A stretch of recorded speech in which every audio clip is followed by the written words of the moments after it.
Hello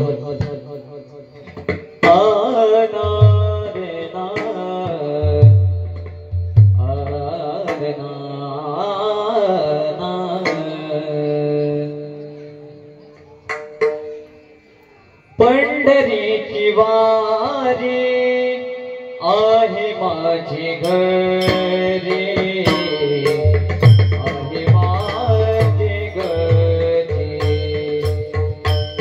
पंढरीची वारी आहे माझी घरी आहे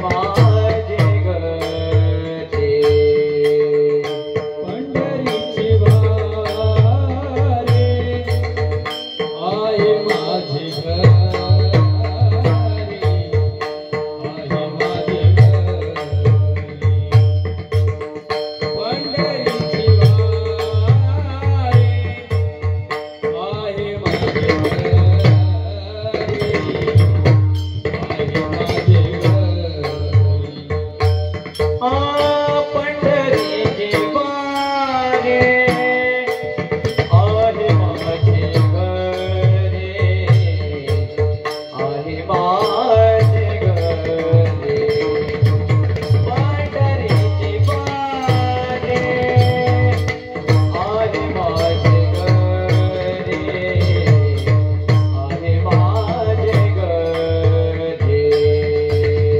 पंढरीची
गाई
पंढरीची वारी आहे माझे घरी आणि कनकरी तीर्थव्रत व्रत एकादशी करीन उपवास गाईन हरनिशी मुखी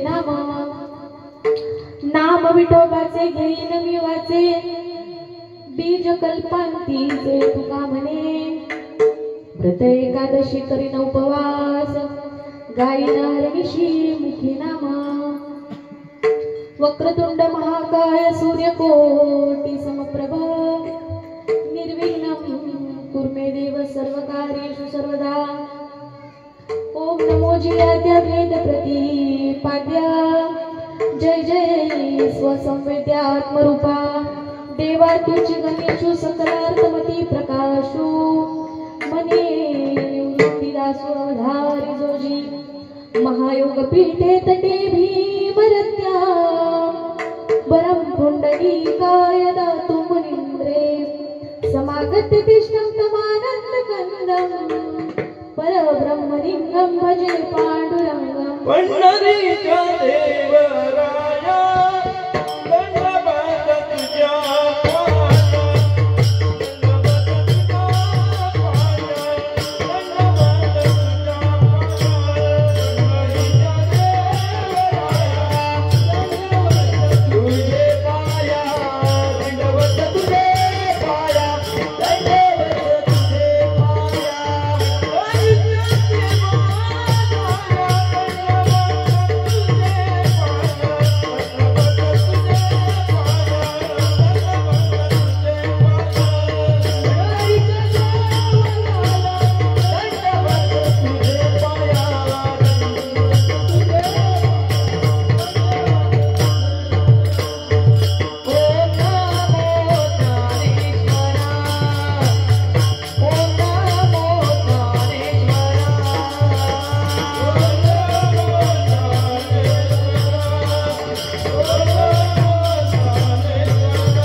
प्रथम नमन दुसरे चरण संतांची त्यांच्या कृपादानी कथेचा विस्तार बाबाजी सद्गुरु दास तुका जयांचे केली स्मरण होय सकळ विद्यांचे अधिकरण श्री चरण श्री गुरूंचे ते नमस्कारुनी आता अलंकापुरी पुण्यभूमी पवित्र तेथे नांदतो ज्ञान राजा सुपात्र तया आठविता महापुण्य राशी नमस्कार माझा श्री सद्गुरु ज्ञानेश्वरांसी नमो सद्गुरु तुकया ज्ञान दीपा नमो सद्गुरु सच्चिदानंद रूपा नमो सद्गुरु भक्त कल्याण मूर्ती नमो सद्गुरु भास्करा पूर्ण कीर्ती जोडून या कर चरणी देवी तो माता देवी तो माता कर कवी विनंती माझे पंढरी माता कर कवी विनंती माझे पंढरी माता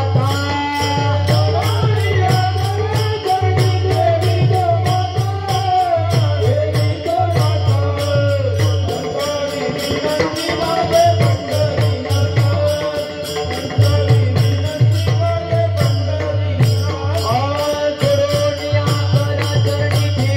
माता देवी तो माता कर कवी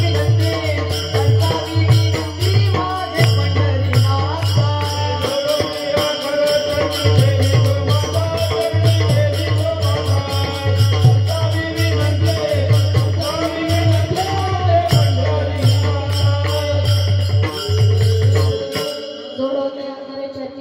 माझे परिसावी विनंती माझे पंढरीनाथा असो नसो भावालो तुझी या ठाया कृपा दृष्टी पाहे माझ्यावरी पंढरी राया स्वामी काज गुरु भक्ती पितृवचन सेवापती हीच विष्णूची महापूजा अनुभव नाही तुझा विठ्ठल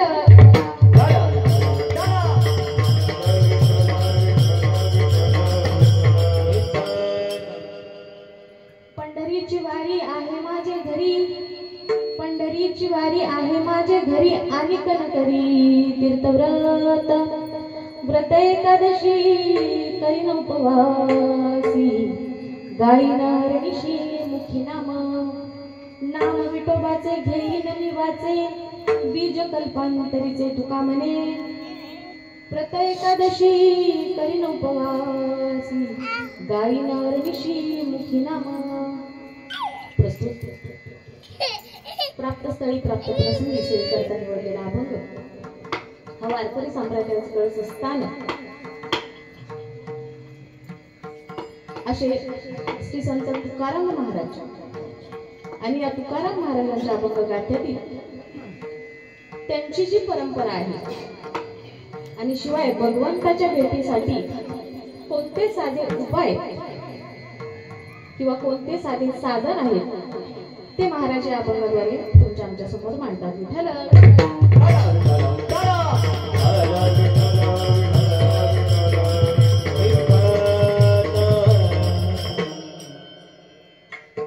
अभंगाला सुरुवात करण्यापूर्वी वक्त्याचा अध्यकर्तव्य असताना थोडासा परिहार देणं गरजेचं आहे त्या अनुषंगाने आज या जाधव कुटुंबाच्या घरासमोर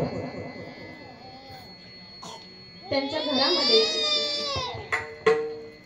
जी आपली तोर वारकरी संप्रदायाची परंपरा आहे आणि या परंपरेला अनुसरून आपली परंपरा पुढे चालत राहावी असा उपदेश किंवा असा उद्देश मनामध्ये ठरवून ते संपूर्ण कुटुंब आज वारीच्या दिशेने वाटचाल करत आहे परमार्थाच्या दिशेने वाटचाल करत आहे आणि या वाटचालीमध्ये त्यांच्या आईपासून त्यांच्या मुलापासून आता त्यांच्या नातवंडापासून सगळे या दिशेने काय निघालेले आहेत आणि सुंदर असा योग आज अनिल महाराज जाधव यांचे चिरंजीव अनुज अनिल जाधव यांनी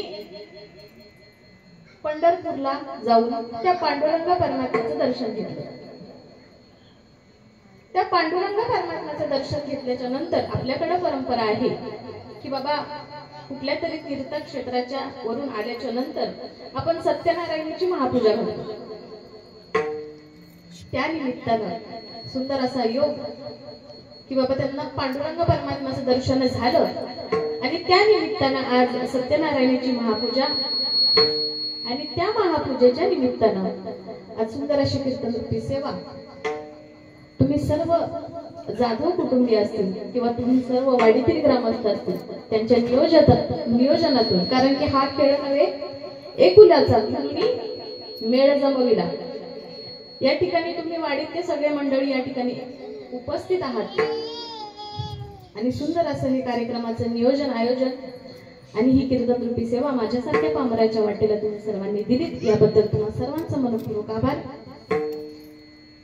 सेवेला सुरुवात करण्यापूर्वी ज्या पद्धतीने माझी सद्गुरू मला बुद्धी देतील त्या पद्धतीने बोलण्याचा प्रयत्न या ठिकाणी करेन.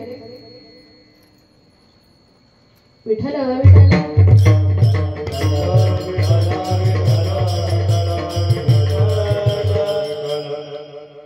श्री संत तुकाराम महाराजांचा अभंग आहे, 3 चरणाचा आहे.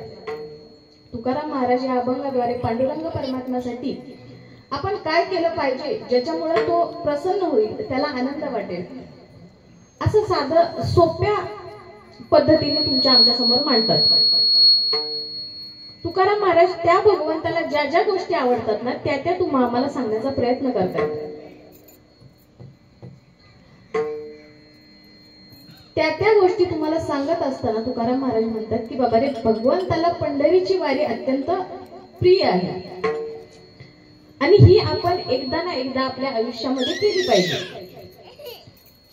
आणि ही आमची परंपरा जवळजवळ कितीतरी वर्षांपासून सुरू आहे आणि या घराण्यामध्ये माझा जन्म झाला किंवा ही परंपरा माझ्या वाटेला आली म्हणून मी कृतज्ञ आहे. पंढरीची वारी आहे माझी घरी आणि कनकरी तीर्थव्रत. महाराज म्हणतात इतर कुठल्याही तीर्थामध्ये मला जाण्याची गरज वाटत नाही, कारण का ही पंढरीची वारी ही माझ्या घरापासून ही माझी परंपरा चालू आहे आणि त्यामुळे दुसरे तीर्थ करण्याचं मला तितकासा आनंद वाटत नाही दुसऱ्या तीर्थांमध्ये जाण्यात. महाराज म्हणतात फक्त पंढरीची वारी करून उपयोग नाही, त्याच्यासोबत काय करायचंय, व्रत एकादशी करीन उपवासी. त्या भगवंताला आवडणारी गोष्ट म्हणजे दुसरं म्हणजे एकादशीचं व्रत. ते या ठिकाणी आपल्याला काय करायचंय, करायचं आहे. पुढे महाराज म्हणतात त्या भगवंताचं नाम आपल्याला घ्यायचंय, कारण की अतिशय प्रिय असलेली गोष्ट म्हणजे भगवंताचं नाम आहे. नाम विठोबाचे घेईन मी वाचे, बीज कल्पांतीचे तुका म्हणे. महाराज म्हणतात सुंदर असं भगवंताचं नाम हे जवळजवळ ही सृष्टी निर्माण झाली तेव्हापासून चालत आलेलं आहे भगवंताचं नाम. या 3 गोष्टी भगवंताला प्रिय आहेत. हा अभंगाचा साधा सरळ सोपा भावार्थ. विठ्ठल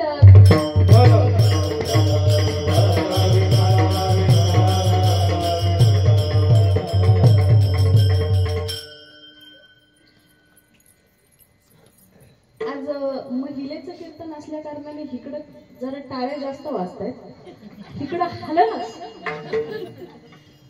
कशाने, थंडी वाजते का काय? अजिबात हलतच नाही तू. मी सुरुवातीपासून बघते म्हणून जरा बोलावं असं वाटलं, बाकी काही नाही. थोडस वाजू द्या, इकडचा जोर येतोच आहे हो, इकडचा आवाज आहे, तुमच्याकडनं पण दिसू द्या थोडाफार. बरोबर ना, टाळ्या वाजवाल ना, छान. आणि माझी म्हणजे अशी मला आवडतं की बाबा समोरच्याला आपलं म्हणणं पटलंय हे कसं कळतं की त्याच्या चेहऱ्यावरना, त्याच्या हावभावावरना. आता तुम्ही माझ्याकडे एकदम काय ते सिरियस नजरेने जर पाहिलं तर मला असं वाटेल की ह्यांचं सगळं डोक्यावर चाललं. असं नको ना, काहीतरी आपलं कसं बोली चालीचं असावं कीर्तन. ही तर मी एकटीच बडबडायला आले नाही. आणि विशेष म्हणजे एक तर आपलं, मी इथली खालची धामण देवी काही लांब नाही, बेलवाडी, आणि आपलं नाते संबंध या वाडीमध्ये पहिल्यापासून आहेत. त्यामुळे तुम्ही सगळे मला ओळखतच असाल ना. त्यामुळे तुमची मी मुलगीच आहे. त्यामुळे आपला हा बाप लेकीचा किंवा आई लेकीचा हा जो संवाद आहे तो अशा पद्धतीने व्हावा ही थोडीशी नम्र विनंती. विठ्ठल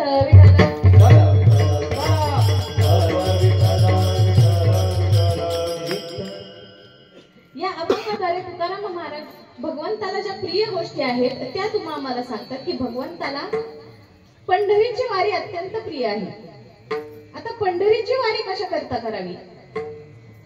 कारण की कितीतरी या आपल्या देशामध्ये किंवा आपल्या संपूर्ण जगामध्ये भगवंताची कितीतरी सुंदर अशी तीर्थक्षेत्र आहेत. भगवंताने मुळातच तीर्थक्षेत्र कशासाठी निर्माण केली की आपल्याकडून काय व्हावं, त्याची भक्ती व्हावी, त्या तीर्थक्षेत्राला गेल्याच्या नंतर आपली आणि त्याची भेट व्हावी, याकरता भगवंताने ही सुंदर अशी तीर्थक्षेत्र निर्माण केली. बरं, ही तीर्थक्षेत्र निर्माण केल्याच्या नंतर भगवंताला आपल्या त्याच्या भेटीची सातत्याने ही ओढ असते, आवड असते. भगवंताला असं वाटतं की हा मनुष्य देह भगवंताने निर्माण केलाय, मनुष्य देह भगवंताने निर्माण केलाय. ज्यावेळेस ही संपूर्ण सृष्टी निर्माण भगवंताने केली ना, त्यावेळेस भगवंताला वाटलं की हा देह काय करेल, माझं नामस्मरण करेल. ऐसी जाणवायचे निज स्वरूपाते, पूर्वी तेने श्री अनंते, आपुलिया मायेचे निहते, केली बहुत शरीरे, एके केली भूचरे, एके केली खेचरे, एके केली जलचरे, चराचरे ते बहु एके.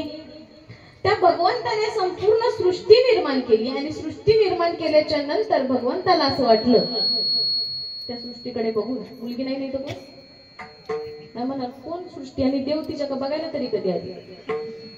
सृष्टी म्हणजे आपली ही पृथ्वी माता. या पृथ्वी मातेकडे ज्यावेळेस भगवंताने पाहिलं तेव्हा भगवंताला सुख वाटलं नाही, समाधान वाटलं. भगवंताने जमिनीवरती चालणारे प्राणी निर्माण केले, आकाशामध्ये उडणारे केले, पाण्यामध्ये पोहणारे केले, पण मनुष्य योनी निर्माण केली नव्हती. मनुष्य योनी निर्माण केली नव्हती. त्यावेळेस भगवंताने ज्यावेळेस या सृष्टीकडे पाहिलं त्यावेळेस भगवंताला सुख वाटलं नाही, समाधान वाटलं नाही, आनंद वाटला नाही. एखादी गोष्ट सुंदर असा स्वयंपाक करावा आणि स्वयंपाक केल्याच्या नंतर आठवावं की आपण मीठच टाकलं नाही, कसं ते होतं, बेचव. आणि त्या पद्धतीने देवाने संपूर्ण सृष्टी निर्माण केली, पण त्याच्यामध्ये मीठ म्हणजे हा मनुष्य देह निर्माण करायचा राहून गेला. भगवंताला सुख वाटलं नाही, समाधान वाटलं नाही. ऐसी देखोनी सृष्टी ते, सुख न वाटे देवा ते, मग मनुष्य योनी प्रकृते, आदरे बहुत निर्मिली. मग मोठ्या प्रेमाने आदराने हा मनुष्य देह भगवंताने निर्माण केला, कारण की भगवंताला वाटलं की हा काय करेल, माझं भजन करेल, माझं नामस्मरण करेल, असं देवाला वाटलं. पण ते सोडून आपण सगळं करायला लागलो. दिवसातले तास किती? दिवसातले तास 12, रात्रीचे तास टोटल मिळून फार हुशार आहात तुम्ही. 24 तासांपैकी आपण देवाला किती तास देतो? 1 पण तास देतो. देवाला असं वाटलं की हा संपूर्ण आयुष्य माझं काय करेल, भजन करेल, पण जास्तीत जास्त 15 मिनिटं आपण देवघरात उभे राहतो. त्यातल्या त्यात परंपरा जर चालवणारी मुलं हुशार असली तर वाटच. एकदा योग असा आला, एक वारकरी कुटुंब होतं आणि त्या कुटुंबामध्ये त्याचे वडील वारकरी संप्रदायामध्ये होते, पण त्या मुलाला रस नाही हो, त्या मुलाला वारकरी संप्रदायाचा रसच नाही. एकदा योग असा आला की त्या वडिलांना बाहेर गावी जायचं होतं आणि आतापर्यंत घराण्याची परंपरा की देवपूजा घरातली कधी चुकली नाही, घरातली देवपूजा कधी चुकली नाही. म्हणून मुलाला सांगितलं, बाबा रे मी काही दिवस बाहेर गावी जाणार आहे, बाहेर गावी जाणार आहे, आतापर्यंत देवपूजा घरामध्ये कधीही चुकली नाही, यापुढेही चुकू नये, म्हणून आतापासून जेवढे दिवस मी बाहेर येणार तेवढे दिवस तू देवपूजा करायची. अवघड आहे का काही? फक्त वडील गेले तेवढे दिवस देवपूजा करायची असं मुलाला वडिलांनी सांगितलं. मुलाने होकारार्थी मान डुलवली, मुलाने होकार दिला. बाबाने आतापर्यंत मला कधी काही सांगितलं नाही, आज पहिल्यांदा काहीतरी काम देत आहेत, करायला तर पाहिजे. मुलाने होकार दिला आणि बाबा आपल्या कामाला निघून गेले. निघून गेल्याच्या नंतर दुसऱ्या दिवशी बाळा रोज त्याला 9 वाजता कामाला जायचे, 1 तास अर्धा तास आधी उठायची सवय, त्यामुळे बाळा त्या दिवशी 9 वाजता उठायचा. पण आईने आवाज दिला, बाळा काल पप्पांना काय म्हणलं होतंस आठवतंय ना? काय म्हणलं होतंस? उद्या मी देवपूजा करतो, मग उठ जा. अरे सूर्य बघ उगवला, देवपूजा जाऊन कर. बाळाला सांगितलं आईने, उठ, अरे देवपूजा कर. बाळा कसा बसा उठला. वाजता उठल्याच्या नंतर स्नान संध्या आटोपली आणि आटोपल्याच्या नंतर बाळा देवघरात येऊन बसला. देवघरात आल्याच्या नंतर आपल्याकडे परंपरा आहे बघा, भरपूर असे देव असतात.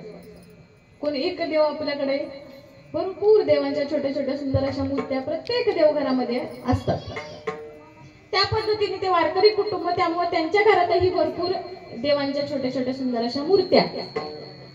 आणि त्या बघितल्याच्या नंतर बाळाला वाटलं, बाळाने आईला आवाज दिला, आई अगं नेमकी सुरुवात कुठून करायची? बाळा म्हणतो, आई नेमकी सुरुवात कुठून करायची? आई म्हणते, बाळा एक एक देव ते काढ, त्यांना आंघोळ घाल, त्यांना स्वच्छ कर, पूस. एक एक देव त्या पद्धतीने देवघरात मांड, त्यांना गंध लाव, धूप लाव, त्यांची आरती कर, त्यांची पूजा कर आणि नैवेद्य दाखव, मग झालं तुझं काम. अशा पद्धतीने आईने समजून सांगितलं. बाळाने सुरुवात केली, एक एक देव काढायला सुरुवात केली. एक एक देव काढला, धुतला, नंतर त्यांना पुसलं, ओवाळलं, आरती केली, गंध लावलं वगैरे वगैरे सगळं त्यांनी आईने ज्या ज्या पद्धतीने सांगितलं होतं त्या त्या पद्धतीने करायला सुरुवात केली. बाळा 6 वाजता देवघरात गेला होता. त्या दिवशी पूजेला त्याला 12 वाजले, तरी बाळा देवघरातच.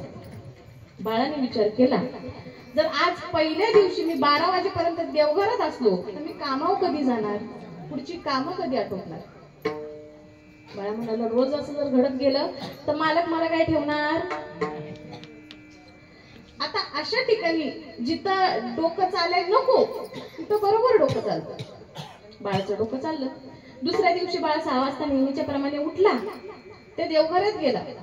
देवघरात गेल्याच्या नंतर बाळाने काय केलं, ते सगळे देव एका टोपल्यात भरले, टोपलं. आणि पूर्वी परसावन असायचे, आता नाही बघायला भेटत. आहेत का तुमच्याकडे? आहेत ना? आता थोडेफार क्वचित घरांना असतात. आणि त्यातल्या त्यात पूर्वी परसावनामध्ये विहिरी असायच्या, आता आहेत का? नाही, काहीतरी नाही. तसं त्या पद्धतीने त्यांच्या घरामध्ये मागच्या अंगणामध्ये तर परसावनामध्ये विहीर होती. आणि विहिरीच्या जवळ तो बाळा गेला आणि ती जी टोपली होती ज्यामध्ये देव भरले होते ते त्यांनी त्या विहिरीच्या दोरीला बांधली, टोपली. आणि काय केलं, त्या विहिरीमध्ये सोडायला सुरुवात केली. टोपलीला विहिरीत सोडली आणि सोडल्याच्या नंतर बाळाने विचार केला की रोज एक एक देवांना आंघोळ घालण्यापेक्षा एकदाच ते विहिरीनं बुडून काढले, एकदाच सगळ्या देवांना आंघोळ होईल, तो वेळ वाचेल, असा बाळाने विचार केला. आणि ती टोपली विहिरीत सोडली आणि 4-5 वेळा वरखाली अशी देवांना पाहिजे तशी आंघोळ घातली. देव आंघोळीने तृप्त. बाहेर टोपली काढल्याच्या नंतर देवारात गेला, एक एक देव पुसून मांडायला सुरुवात केली. नंतर बाळाच्या लक्षात आलं की अरे एक देव तर त्यातला गायब आहे, एक देव तर त्यामध्ये नाही. बाळाच्या लक्षात आलं एक देव तर नाही. बाळाला एकाकडे दुःखही झालं आणि एकीकडे आनंदही झाला. दुःख याकरता झालं की बाबा आपल्या देवपूजेमध्ये एक देव काय झाला, कमी झाला.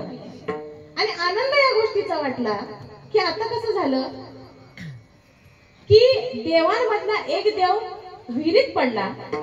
मग बाळाने विचार केला की माझ्या कालच्या पूजेला कंटाळून बहुतेक देवाने विहिरीत आत्महत्या केली असावी. मग आता देवाने विहिरीत आत्महत्या केली याचा अर्थ असा झाला की बघा आपल्यामध्ये जर कोण वारलं तर काय पाळतात, सुतक पाळतात. आता जर देवांमधलाच एक देव गेला म्हणजे देवाला काय आलं, सुतक आलं. आपल्याकडे 12 दिवस देवपूजा करत, देवाकडेही 12 दिवस देवपूजा करत, झाली देवपूजा. आता काही टेन्शनच नाही हो, 12 दिवस देवपूजा करायची गरजच नाही. बाळाने युक्ती काढली, आता अशी परंपरा चालवणारी जर मुलं असतील ना तर कुठं परंपरा जाईल लक्षात घ्या. बाळाने विचार केला, बरं झालं आता काय देवपूजा करायची गरज नाही. पण आई ओरडेल ना, एक देव हरवला, एक देव पाण्यामध्ये पडला म्हणून आई ओरडेल. आईचा ओरडा खाऊ नये म्हणून हा निघाला सासूरवाडीला. सासूरवाडीला गेला आणि त्या ठिकाणी गेल्याच्या नंतर बाहेर सासूबाई अंगणातच बसल्या होत्या आणि लांबूनच जावई बापूंना पाहिलं. अरे जावई बापू बरं झालं आलात, बरं झालं आलात. हो सासूबाई, काय सांगू, आमचे हे तुमच्या वडिलांसोबत गेलेत बाहेर गावी, काहीतरी काम काढलं आणि 2 जण बाहेर गावी गेले तो. आणि एवढे दिवस झाले ते दोघं जण बाहेर गेले. पण काय सांगू तुम्हाला, हे गेल्यापासून आमच्या देवावरती पाणी नाही. बरं झालं तुम्ही आलात, निदान आमच्या देवामध्ये काय होईल, घरामध्ये पूजा तरी होईल. त्या मुलांना बाळाने विचार केला, आता काय देवपूजा सोडून आलो आणि इथं परत मला देवपूजाच करायला लागते. बाळा म्हणाला, कसं तरी तो दिवस सासूरवाडीत नाही नाही म्हणता काढला. आणि दुसऱ्या दिवस बाळा म्हणाला, बाबा माझ्या हातून ही काही देवपूजा सुटत, आता काही खरं नाही, देवपूजा माझ्या हातून सुटत नाही तर मला ह्या जगण्यातच अर्थ नाही, मला जीवच द्यायचंय. म्हणून बाळा गेला जीव द्यायला. एका तलावाच्या काठी जीव द्यायला गेला. गेल्याच्या नंतर तिथं एक सावकार त्या जमिनीमध्ये त्यांची मोजमाप चालू होतं. त्यांनी लांबूनच त्या व्यक्तीला पाहिलं, बाळाला पाहिलं आणि सांगितलं की, हे बाळा काय करतोयस, तलावामध्ये काही जीव द्यायला आलास का काय? हो महाराज, कंटाळा आलाय मला आयुष्याचा. बाबा झालं तरी काय? नाही महाराज, सांगण्यासारखंच नाही. आता देवपूजा करायचा कंटाळा आलाय सांगण्यासारखं आहे का ते? नाही महाराज, सांगण्यासारखंच नाही, पण आयुष्याचा कंटाळा आलाय. बरं बाबा काळजी करू नकोस, तू नाही ना सांगत, नको सांगूस. एक काम कर, माझ्याकडे चल, काही नाही करायचं, माझ्याकडे 2 टाइमचं जेवण देतो, कपडे देतो, पगारही देतो, काहीही करू नको, फक्त देवपूजा करायची. म्हणजे बाळाच्या मागे काय लागलीये? देवपूजा. पण बाळाला त्याचाच कंटाळा. भगवंताने आयुष्य त्याच्या भजनास करता दिले, पण आपल्याला भजनाचाच कंटाळा. देवाने संपूर्ण आयुष्य, आपण 15 मिनिटं देवपूजा उरकतो आणि कसं बसं बाहेर येतो. भगवंताने संपूर्ण आयुष्य त्याच्या भजनाकरता दिलेलं आहे, पण आपण त्याचा विचार करत नाही. मग साधू संत सांगतात, अहो भगवंताने ह्या संसारामध्ये, तो भगवंत पंढरपूरला उभा आहे ना, जो भगवंत पांडुरंग परमात्मा पंढरपूरला उभा आहे ना, तो तुमची वाट पाहत उभा आहे. वाट पाय उभा भेटीची आवडी, कृपाळुता तरी उतावीळ. तो भगवंत काय तुमची वाट पाहत उभा आहे. त्याला असं वाटतं की हा माझा जो भक्त आहे ना, तो एकदा तरी मला भेटायला येईल. हा भक्त ज्याला मी जन्माला घातले, ज्याला मला असं वाटलं की हा माझं नामस्मरण करेल, पण हा ते करत नाही. पण भगवंताला असं वाटलं की हा एकदा तरी माझ्या भेटीला येईल. म्हणून तुकाराम महाराज म्हणतात की भगवंताची जी प्रिय गोष्ट आहे ना, ती तुम्ही करा. अभंगाचं प्रथम चरण. पंढरीची वारी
महाराज म्हणतात, अहो पंढरीची वारी तो भगवंत अपेक्षा करतोय की तुम्ही त्याच्या भेटीला या. आता कितीतरी आपल्याकडे प्रामुख्याने 3 प्रकारच्या वाऱ्या आहेत बघा, आषाढी, कार्तिकी आणि आपली कोकणामधून जी जाते ती माहीवारी. आता या व्यतिरिक्त आणि कणकरी तीर्थव्रत या व्यतिरिक्त महाराष्ट्राच्या बाहेर सुंदर असे तीर्थक्षेत्र हे आहेत. आणि या तीर्थक्षेत्राला गेल्याच्या नंतर महाराज म्हणतात, आहोत त्या तीर्थक्षेत्राची त्या तीर्थक्षेत्राला जाण्याची गरजच पडत नाही. का?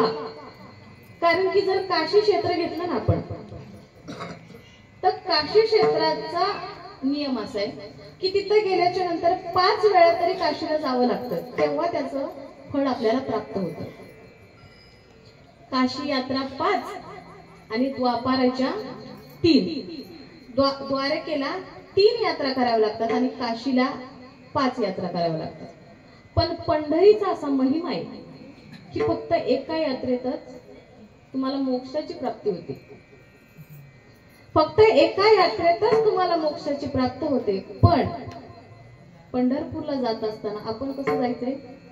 सर्व भावे आलो तुझशी शरण, काया वाचा मना सहित देवा. त्या भगवंताला शरण जात असताना कायाने, वाचने आणि मनाने भगवंताला शरण जाणं गरजेचं आहे. तेव्हा खऱ्या अर्थाने ती वारी सफल होते. कायने म्हणजे या शरीराने, वाचने म्हणजे हे आपण जे बोलतो त्याच्यामध्ये सतत भगवंताचं नामस्मरण असावं, आणि तिसरं म्हणजे मनाने. आपण या ठिकाणी बसलेलो आहोत पण आपलं मन इथं आहे का? आहे का? आहे का पुरुष मंडळी? हो की नाही? आहे. त्या मनाला म्हणा इथंच बस, कुठं जाऊ नको. कारण की टाळ्या वाजवा म्हणलं तरी अजून काय टाळ्या वाजवायला सुरुवात झाली. विठाल विठाल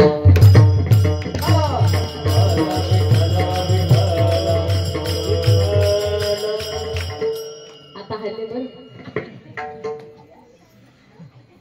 त्या भगवंताने, तुकाराम महाराज म्हणतात की अहो ज्यावेळेस भगवंताने सांगितलं की बाबा पंढरपूरला गेल्याच्याच नंतर फक्त एकदा तुम्ही पंढरपूरला जा, तुम्हाला मोक्षाची प्राप्ती होईल.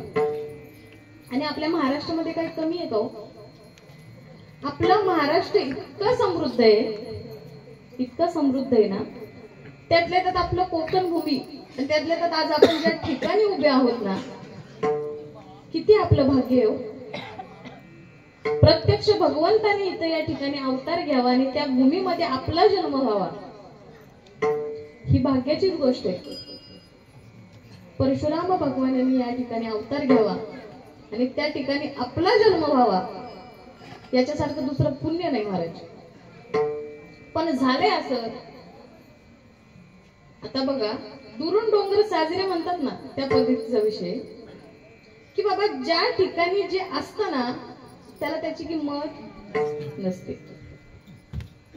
आपल्या महाराष्ट्रामध्ये महाराष्ट्र इतकी सुंदर भूमी आहे, इतकं काय ते म्हणतात सर्व संपन्न असा हा राष्ट्र आहे. पण आपल्याला कुठं जायचंय? शिष्यत काशीला किंवा द्वारकेला. अहो पूर्वीच्या काळी ती सुविधा नव्हती, त्यावेळेस प्रवास करायला अवघड जायचं, म्हणून ती क्षेत्र साधू संत असं नाही म्हणत की त्या क्षेत्राला जाऊ नका. पण ते करत असताना साधू संत सांगतात ठाईचं बैसोनी करा एक चित्त, आवडी अनंत आळवावा. तुम्ही एका चित्ताने एका जागेवरती बसलात ना तर भगवंत स्वतः तुमच्या जवळ येतो. तुम्हाला त्याच्या जवळ जायची गरज पडत नाही. एवढं सामर्थ्य कशात आहे? नामात आहे. एवढं सामर्थ्य तुमच्या चित्तात आहे. तुमच्या चित्तामध्ये एकदा का तो भगवंत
भगवंत आळवावा. त्या भगवंताला जर एका जागेवरती बसून जर आळवलत ना तर तो भगवंत स्वतः तिकडे तीर्थक्षेत्र सोडून तुमच्या जवळ यायला तयार आहे. पण तेवढी आपली काय पाहिजे, तेवढी आळवण्याची आपली पात्रता पाहिजे. आपण तेवढ्या भावाने तेवढ्या भक्तीने भगवंताला आळवलं पाहिजे, भगवंताला हाक दिली पाहिजे. साधू संत सांगतात अहो महाराष्ट्र इतकी श्रेष्ठ भूमी आहे की तर दुसरीकडे बाहेर जाण्याची गरजच नाही. कारण की स्वतः भगवंत त्या ठिकाणी काय सुंदर असा विटेवरती उभा, सुंदर ते ध्यान उभे विटेवरी करकटावरी ठेवून या. बरं घ्या त्यातल्या त्यात हा भगवंत आता बघा कुणीही घडवलेला नाही किंवा कुणीही बसवलेला नाही. तो कोणाला आलाय, भेटायला आलाय पुंडलिकाला. तो भगवंत पुंडलिकाला भेटायला आलाय.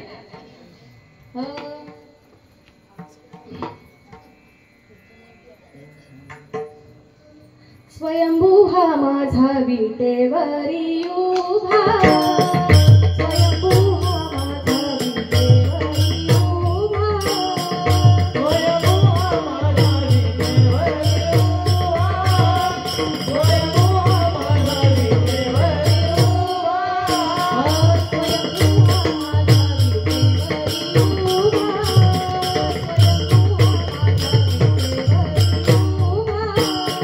स्वयंभू हा माझा विटेवरी उभा,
स्वयंभू हा माझा विटेवरी उभा, चैतन्याचा गाभा पांडुरंग नाही घडविला नाही बैसविला, भेटावया आला पुंडलिका.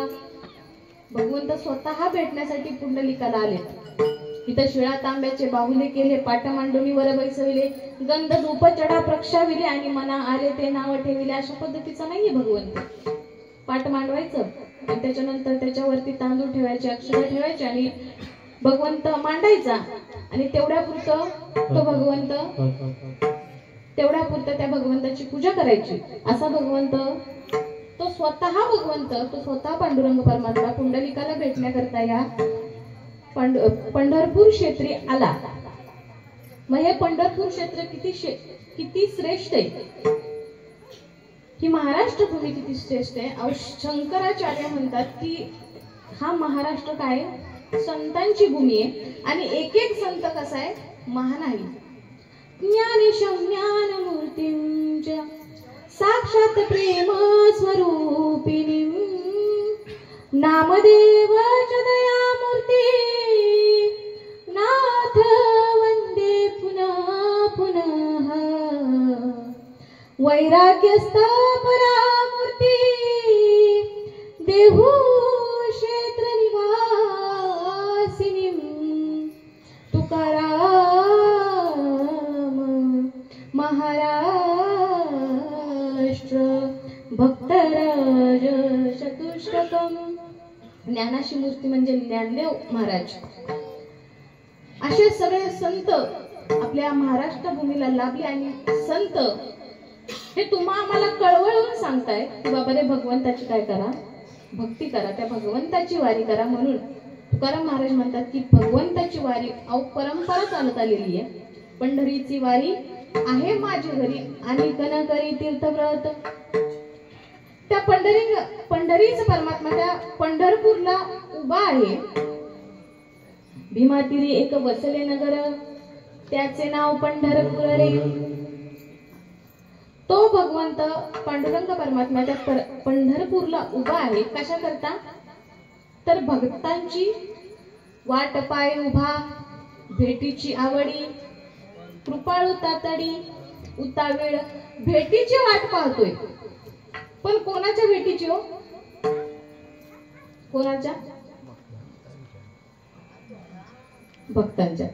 बरं भक्त कसे असावेत? भक्त ऐसे जाना जे देही उदास, गेले आशा पास निवारोने, गेले आशा पास निवारोने, आशा पास निवारोने, आशा पास.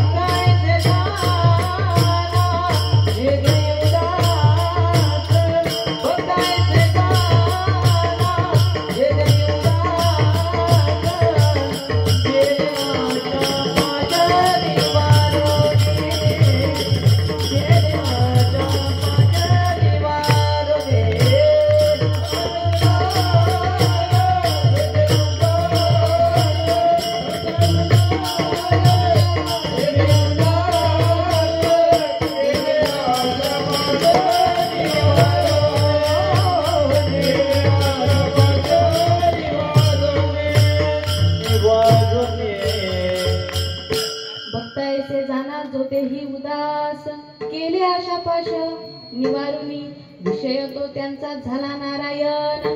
नावडे जनधन माता पिता. फक्त कसा असावा? देहाला उदास असावा आणि त्याला जन धन माता पिता आवडू नये. पण आपण भगवंताला भेटायला गेलो की ही सगळी कारणे घेऊन जातो. ज्याचा त्याग करायला पाहिजे हेच भगवंताला जाऊन सांगायला सुरुवात करतो की बाबा माझं घर, मला धन धान्य आणि माझे माता पिता उत्तम राहावे. पण साधू संत सांगतात की हे धन धान्य हे सगळं जे शारीरिक दृष्ट्या आपलं आपण मानतो, मुळात हा देह हेच. साधू संत कसे आहेत? उदास आहेत. हा देह कसा आहे? उदासीन आहे. आणि हा देह ज्याच्यावरती आपण एवढं प्रेम करतो तो कसा आहे? नाशिवंत देह, जाणार सकळ, आयुष्य खातो काळ, सावधान क्षणोक्षणी हाची करावा विचार, तरावया पार भव सिंधू. जी मदालस आहे तिने नुकतंच नवीन बाळाला जन्म दिलाय आणि त्या बाळाला सांगते, हा देह नाशिवंत मलमूत्राचा बांधा, वरती चर्म घातले रे आत कीटकांचा सांदा, रव रव दुर्गधारे अमंगळ तिचा बांधा. तो मदालसा म्हणजे नवीन नुकताच जन्माला आलेल्या बाळाला ती आई उपदेश करते की हा देह कसा आहे? बाबा नाशिवंत आहे. हा जाणार आहे आणि ह्याच्या भानगडीत तू पडू नकोस. पण आपण आपल्या मुलाला काय शिकवतो? याला जपायचंय बाबा, ह्याच्यावरती आपण प्रेम करतो. आपल्याला माहिती आहे आपण एक ना एक दिवस जाणार आहे, तरी पण ह्याच्यावरती प्रेम केल्याशिवाय आपण राहत नाही. आणि जवळजवळ 80 ओलांडली तरी संसाराची वासना काही सुटत नाही. माझ्या वाचून कसं होईल असा प्रश्न पडलेला असतो सगळ्यांना. अहो महाराज काय सांगू, माझं जण नातवंड आहे ना, ते माझ्याशिवाय राहू शकत नाही. जाऊन तर बघा, मग बघू. गेल्याच्या नंतर किती दिवस आठवून राहते? नाही राहत ना. 24 तास पण घरामध्ये ठेवत नाही. बरोबर. आपण अशा भ्रमात असतो की आपल्या वाचून आणलंय, पण हे जग तुमच्या आधी येऊन गेले आणि तुमच्या नंतरही येणार आहे. त्यामुळे या देहाने कसं असावं? भगवंताच्या जवळ गेल्याच्या नंतर उदास असावं. आणि तशा पद्धतीने जर भगवंताला शरण गेलात ना, तर नक्कीच तो भगवंत तुम्हाला प्राप्त झाल्याशिवाय राहणार नाही. मग तो पंढरपूरला असलेला एक भगवंत, ती वारी, इथं दोन प्रकारच्या वारी आहेत. एक पंढरपूरला असलेली वारी आणि दुसरी वारी म्हणजे जी आपली या देहामध्ये चालू असलेली, म्हणजे श्वास येत आहे आणि श्वास जातोय, जी श्वासाची आपली वारी चालू आहे ना, ती दुसरी वारी. मग पंढरीची वारी आहे माझे घरी, काया ही पंढरी, आत्मा हा विठ्ठल.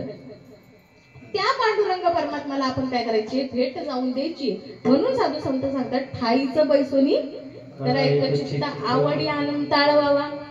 तुम्ही जर जागेवरती फक्त बसलात आणि नामस्मरण केलं तर तो पंढरपूरचा परमात्मा आणि आतला असलेला परमार्थ याची भेट झाल्याशिवाय तुम्हाला राहणार नाही. विठ्ठल विठ्ठल.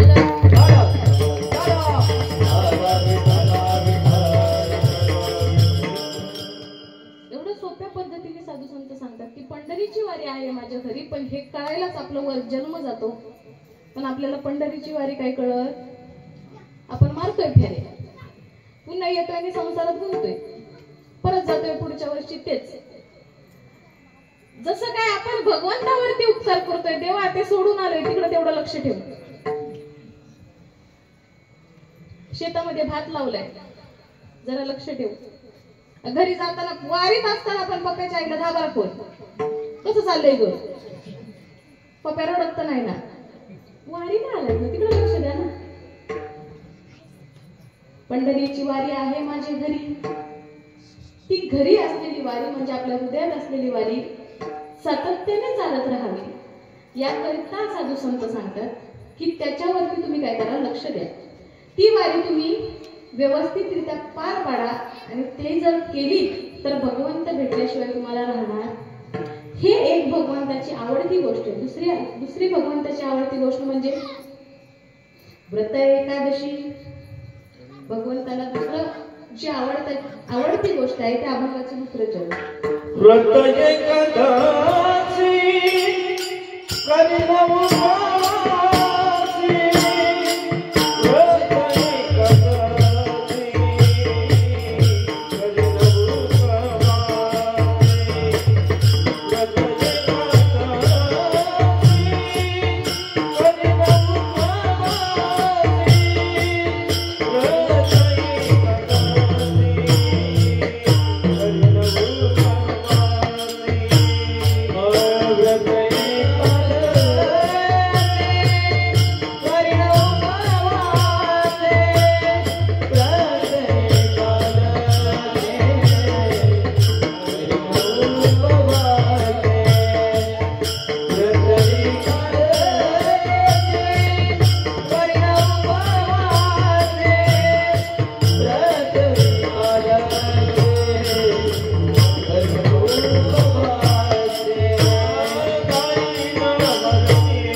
दुसरा उपाय सांगतात.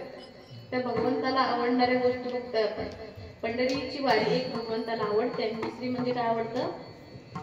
काय आवडतं? काय आवडतं? मन इथं आहेत ना?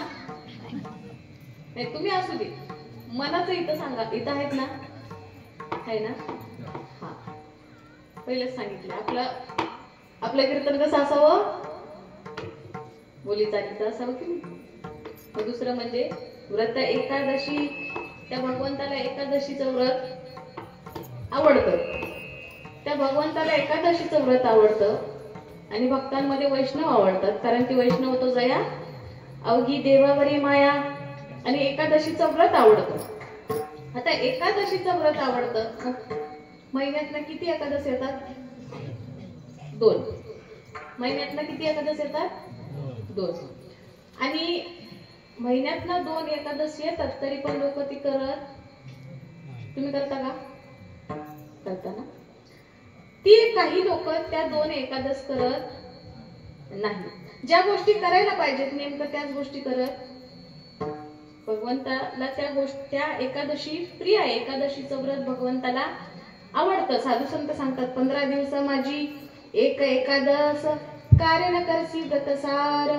साधू संत सांगतात अहो 15 दिवसात ना फक्त एक एकादशी येते आणि तीही करायला काही ना जीवावर येतं. तीही करत नाही.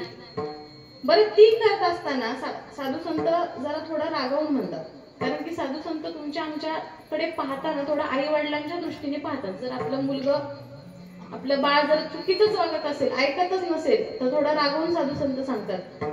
मग काय सांगतात साधू संत? काय तुझा जीव जातो एका दिशे फराळाच्या मिशे धनी घेशी. तू एक दिवस जर काही खाल्लं नाहीस तर तुझा काही जीव जाणार आहे का? काय डॉक्टरने सांगावं बाबा महाराज तुम्हाला अमुक अमुक आजार झालाय, त्यामुळे 15 दिवस तुमच्या तोंडात अन्न गेलं नाही पाहिजे, फक्त पाण्यावर आणि सरबतावर. असं जर डॉक्टरने सांगितलं तर 15 दिवस अन्नाविना राहाल, पाणी आणि सरबतावर. पण साधू संत तुका म्हणे मेलो सांगता सांगता. साधू संत सांगतात अहो आमचा जीव गेला, आम्ही मेलो, तरी पण समाज ऐकत नाही. ज्या गोष्टी करायला पाहिजे त्या गोष्टी करत नाही. कीर्तनामध्ये म्हटलं टाळी वाजवा, टाळी वाजवत. पण जर गप्पा रंगल्या हातावरी हात हासोनिया फळी वाजविता टाळी लाज वाटे. कीर्तनामध्ये सांगितलं टाळ्या वाजवा लाज वाटते. आणि तेच जर गप्पा रंगल्या, काय रे बाबा तू 12वीत नापास झाला दे टाळी, तिथं आनंद वाटतो. पण जिथं वाजवायला पाहिजे तिथं टाळी वाजवायला आनंद वाटत.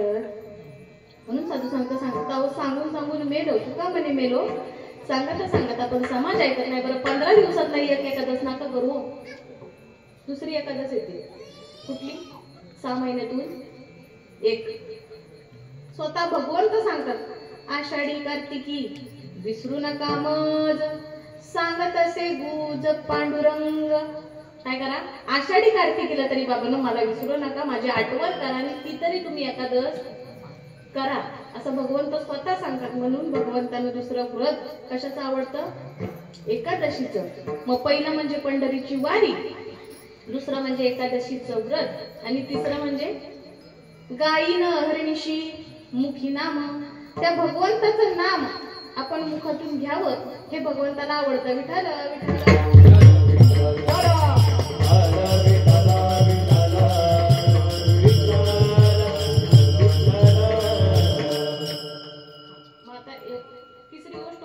भगवंताला त्याचं नाम. आणि त्याच्यापेक्षाही श्रेष्ठत्व नामाला आहे बरं.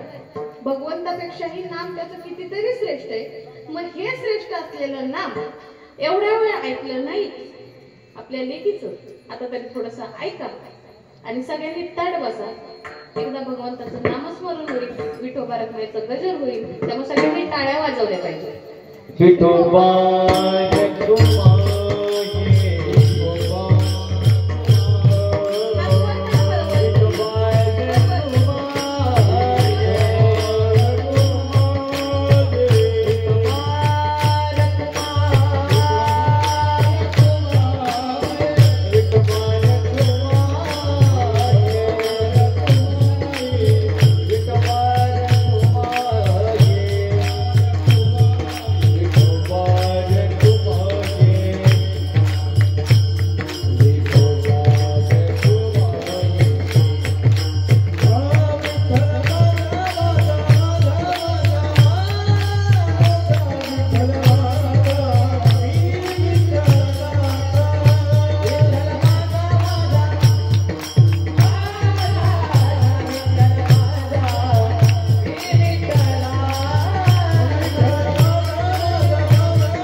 पंढरीची वारी आहे माझी घरी आणि कन करी तीर्थव्रत.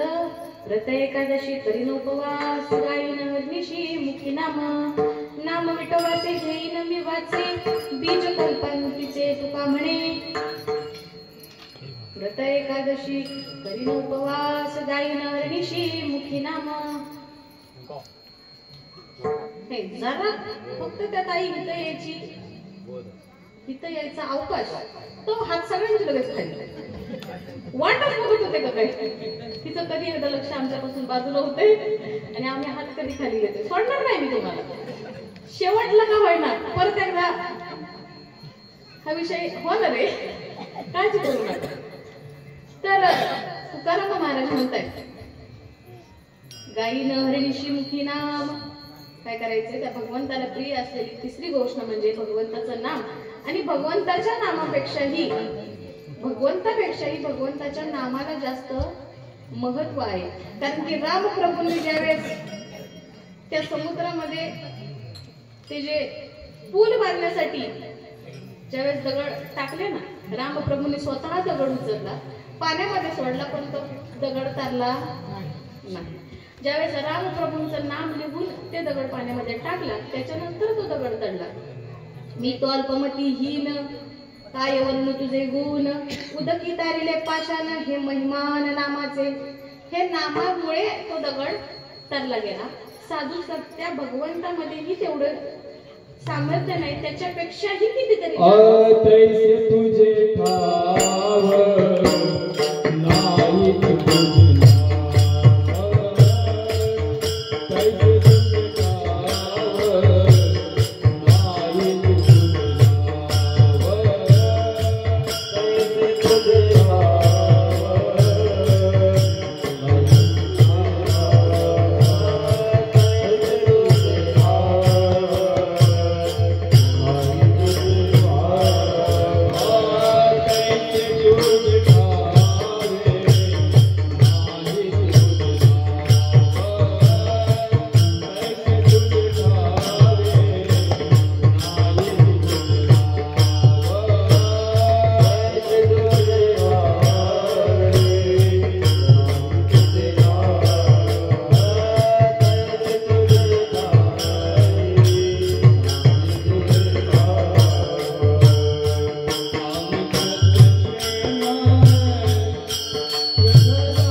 साधता येत नाही. त्या त्यापेक्षाही त्याचा नामाचा महिमा आगाध आहे. म्हणून भगवंताला त्याचं नामस्मरण केलेलं फार आवडतं. मग या 3 गोष्टी भगवंताला आवडतात. आणि या जाधव कुटुंबामध्ये एक गोष्ट तर पार पडली, ती म्हणजे पंढरपूरला जाणं. दुसरी गोष्ट म्हणजे हळूहळू सुरुवात होईल. आणि ही जी वारीची परंपरा आहे त्या कुटुंबामध्ये, ही अशीच चालत राहावी हीच भगवंताची प्रार्थना. त्यामुळे तुकाराम महाराज म्हणतात की अहो, पंढरीची वारी ही माझ्या कुटुंबामध्ये सातत्याने चालू आहे. पंढरीची वारी आहे माझ्या घरी. आणि तन करी तीर्थव्रत व्रत एकादशी करीन उपवास गायीन अरणिशिमुखी नाम. पुढे महाराज म्हणतात अहो, हे नाम आहे ते कसं आहे तर आत्ताच नाहीये, बीज कल्पांतरीचे. तुका म्हणे हे नाम आत्ताच नाहीये. नाम विठोबाचे घेईन मी वाचे बीज कल्पांतरीचे. तुका म्हणे जवळजवळ भगवंताच्याही पेक्षा आधी काय आहे त्याचं नाम आहे सकळ मंगळ निधी श्री विठ्ठलाचे नाम आधी. त्या भगवंताचं नाम सगळ्या गोष्टींच्या आधी त्या भगवंताचं नाम आहे. या आकाशापेक्षाही मोठं त्या भगवंताचं नाम आहे. असं कितीतरी श्रेष्ठ असलेलं हे नाम तुकाराम महाराज म्हणतात काय करा, तुम्ही नामस्मरण करा. भगवंताची भेट झाल्याशिवाय राहणार नाही. आणि आज या सुंदर अशा सत्यनारायणाच्या पूजेच्या निमित्तानं सुंदर असा हा पंढरीच्या परमात्म्याला ज्या ज्या गोष्टी आवडतात त्या त्या गोष्टी तुम्हाला सांगण्याचा प्रयत्न या ठिकाणी केला. पंढरीची वारी आहे माझ्या घरी. आणि तन करी तीर्थव्रत व्रत एकादशी करीन उपवास गायीन हरिणीशिमुखी नाम विठोबाचे घेईन मी वाचे. तुकाराम महाराज म्हणतात की त्या भगवंताचं नाम हे सातत्यानं माझ्या मुखामध्ये राहावं हीच माझी काय आहे अपेक्षा आहे. आणि त्या भगवंताच्या कृपेने हे नाम माझ्या मुखामध्ये आतापर्यंत आहे, या पुढेही राहावं. आणि तुम्हीही ते तुमच्या मुखामध्ये घ्या. नाम विठोबाचे घेईन मी वाचे बीज कल्पांतीचे तुका म्हणे. असा सुंदर असा तुकाराम महाराजांचा अभंग अवघ्या 3 चरणाचा आजच्या प्रसंगाला अनुसरून की बाबा पंढरीची वारी कशा करता करावी हे तुम्हाला सांगण्याचा छोटासा प्रयत्न या ठिकाणी केलेला आहे. आणि अर्थातच तुमची मुलगी म्हणून जर माझं काही चुकलं असेल तर तुमच्या मुलीप्रमाणे आहे. बोलण्याच्या ओघामध्ये आज बरंच लक्ष इकडे गेलं, त्यामुळे बाईला परत बघतो अशा हिशोबानं नको. त्यामुळं तुमची मुलगी म्हणून या ठिकाणी जर काही चुकीचं बोलले असेल तर क्षमा करावी. झालेली सेवा भगवंताची जोडी समर्पित करते. सर्वांचे या ठिकाणी पूर्ण मनपूर्वक आभार मानते. सुंदर असं श्रोते सज्जन वर्ग या ठिकाणी मला लाभला, त्यामुळे तुम्हा सर्वांचं मनपूर्वक आभार मानते. आपल्या जवळच असलेला भगवंत म्हणजे भगवान परशुराम आणि त्यांच्या कृपा आशीर्वादाने आज पुन्हा एकदा परशुराम भूमीमध्ये या गावामध्ये एक कीर्तनाचा हा योग आला. त्यामुळे तुम्हा सर्वांचं पुन्हा एकदा मनपूर्वक आभार. जाधव कुटुंबाचं मनपूर्वक आभार. सर्व सुंदर असं या ठिकाणी टाळकरी वृंद ह्या क्षेत्रामध्ये सगळे आपले वारकरीच भरलेले आहेत. त्यामुळं साथ संगत लागणार नाही असं काही होणार नाही. आणि त्यातल्या त्यात आनंद म्हणजे आपले छोटे महाराज सुंदर, कारण की तुकाराम महाराज आधीच बोललेले आहेत तरुणा भाग्यवंत न ते हरिकीर्तनात. हा कीर्तन सोहळा म्हाताऱ्यांचा तरुणांनी तिथं नाचलं पाहिजे. तरी पण थोडा घाबरत का, कारण की आजूबाजूचे त्याला तेवढ्या जोरीत ताकदीचे नव्हते ना. चाली मारायचा प्रयत्न चालू होता पण बाजूचे काही संगत द्यायला तयार नव्हते, म्हणून थोडस लाज चाललं होतं त्याचं. पण सुंदर असा प्रयत्न यापुढेही त्यानं असंच नाव करावं. त्यामुळे तुम्हा सर्वांचं मनपूर्वक आभार. या ठिकाणी माझ्यासोबत आलेले जे आमच्या वाडीतले गायनाचार्य आहेत त्यांचंही मनपूर्वक आभार. आपले विनेकरी दादा आहेत त्यांचंही मनपूर्वक आभार. सुंदर असे आपल्या संपूर्ण गावामध्ये प्रख्यात असलेले असे मृदुंगाचार्य त्यांचंही मनपूर्वक आभार. साऊंड सिस्टीम उत्तम, माझा आल्या आवाज लागलाच नाही त्यामुळं, आणि त्यांच्या त्यातल्या त्यात खडी साखरेची सोय केली त्यामुळे त्यांचंही मनपूर्वक आभार. सर्वांचे या ठिकाणी आभार. आणि या ठिकाणी आता मगाशी राहिलेलं कार्य या ठिकाणी आता पूर्ण करायचंय. कुठलं नाही, हात वर नका करू, हात हातच वर करू. कधी खाली करायला मला काही सांगता येत नाही. फक्त काय करायचंय, ज्ञानेश्वर माऊली तुकारामांचं भजन होईल यांच्या पाठोपाठ तुम्ही म्हणायचे. म्हणणार का नाही? पहिला मंडळ म्हणणार ना. ज्ञानदेव तुकाराम, ज्ञानदेव तुकाराम, ज्ञानदेव तुकाराम.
विठोबाचे येईन मी वाचे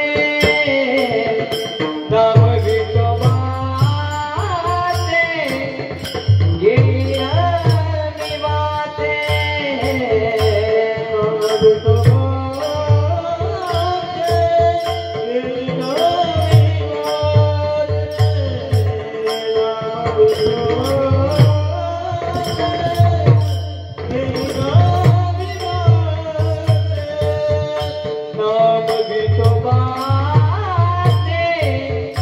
येईन मी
बाबा